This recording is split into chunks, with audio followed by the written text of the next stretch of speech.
story today, son. Marvin, Redpost, why pick on me? And we're going to start the 40s, chapter 5, and we're going to the end of chapter 6, okay? And one more time, start reading about it, some dirty baby. Move. And we're going to start the 40s, chapter 2, and the end of chapter 3, okay? And are you ready to read these two stories? Here we go! Marvin Redpost, my pickle man. Where's the wall? Mrs. North handed up the report cards. Marvin sat down his desk and was afraid to look slowly pulled out a report card of his employer. His scores weren't too bad. They weren't as good usual, but they weren't terrible. It was only got you for your anniversary. There was a soccer studious because there was never several questions. But then he read a teacher's comments. Marvin doesn't play well with others. The children are often buying a nursery habit and onto a cold barrier, and then needs to learn to use a trusty. And he read a verse over and over again. He couldn't believe it, Mrs. North. Daddy was picking his nose too. And it wasn't a fairy, it's just the ball was over the line. He put a head out and started to cry in the middle of the class. Are you crying, Marvin? Asked Casey Hamilton. Marvin looked at her. Her ponytail stuck out of the side of her head. Why are you crying? Said Casey.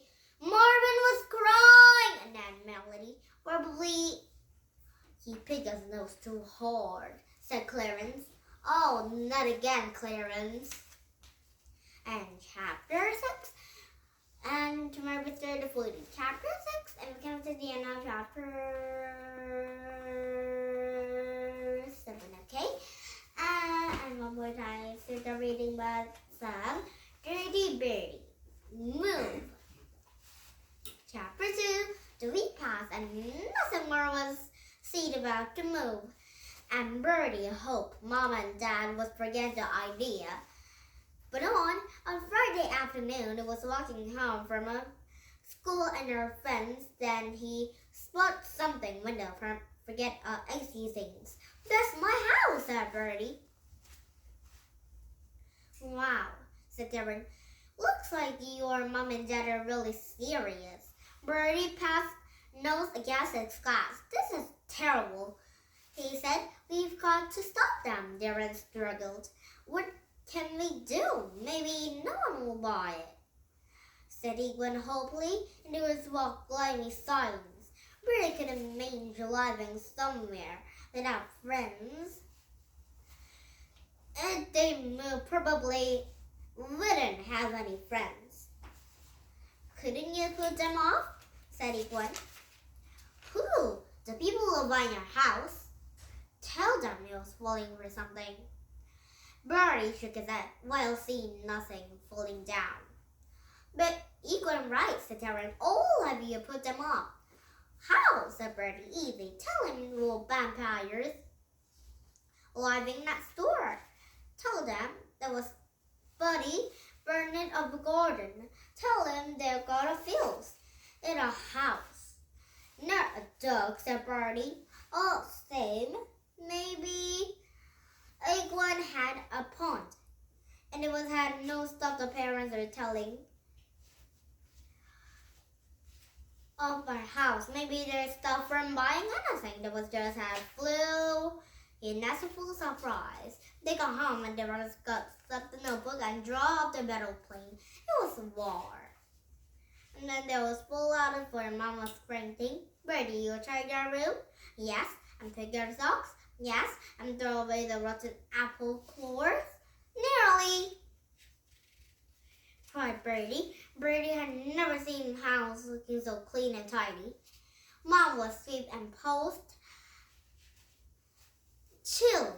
The shoe was out of place. Ding dong, only act. And then, who was up bleaching? Everybody's trap was under the weight. Now remember, said Mom, Stay out.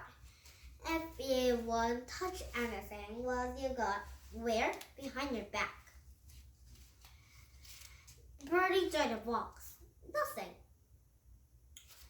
Just rubbish and throwing out. Hurry up then, said Mom, rushing up in the door. Mr. and Mrs. Muscle, come in. Shall we start the lounge? Battle of stations. It was all dirty for our kitchens and toss and a selling box and door for down moving up the pier inside. Time to come out, he whispered. Mom was finishing throwing the muffle downstairs and the bedrooms and hoped Bertie was hiding his room in the son bedroom. She said up in the door. Bertie looked up from a book he was printing to read. It was silently in a breath. Bertie, is this Mr. and Mrs. Muscle? Said Mom, pleased to meet you, smiled Bertie. What a nice quiet voice, said Mrs. Musgrove, but he didn't give his room thoroughly. Yes, said Mom, giving Bertie a cold look. And she closed the door. Now Bertie was listening and was that downstairs, and a second now there was told, Mrs. Musgrove from the kitchen. Mice, I chuckled. You got a mice. I'm so sorry, said Mom. I couldn't think how they got here. Please do not go. Maybe you'd like to see the garden? No, thank you, was Mrs. Musgrove. Have seen quite enough. The front of smiled, and there was heavy silence. Bertie, your Mom. I want to word with you now. Bertie questioned downstairs. And Mom was waiting for a thunder. All right, did you get them? Get what? Said Bertie. The mice. One of them ran up the nurse's school lag. Mice, said Bertie. Sounding up means I was bringing yesterday, Bertie. The truth. Where did you get them? Bertie glooped. Well, I might have been looking for Musgrove of mice or equine, but they are all often in the box. And Mom was grinding her teeth. Listen to me, she said. I was telling these house it was bullhead or not. So you're nothing to bring moths, spiders, flies, beetles, or anything creatures indoors? To make all myself clear, said nodded Bertie. He took upstairs and room and closed the door, playing a number of words and dreams. And spiders stopped because there is knocks to the list. Now chapter 3 right now. And tomorrow Mr. the 40 chapter 3, and we can enter the end of reading these stories. So I mean, bye for these stories, and tomorrow we see some very, very funny books to read, okay? And if they happen, you rest in lost control. They come back with some better books, and you rest by, and I will get them will be see tomorrow or not. This 30 video will be bye-bye for now, and Lou and Dick and Moo will be bye-bye for now too. And this Marvin Redpost will be see tomorrow, and Why Pick on Me will be see tomorrow again. Marvin's Lost Love Friend will be see tomorrow again, and these 2 books and 2 stories will be one we'll see tomorrow, and one will be bye-bye for now. And please, and don't forget to subscribe my YouTube and my best friend.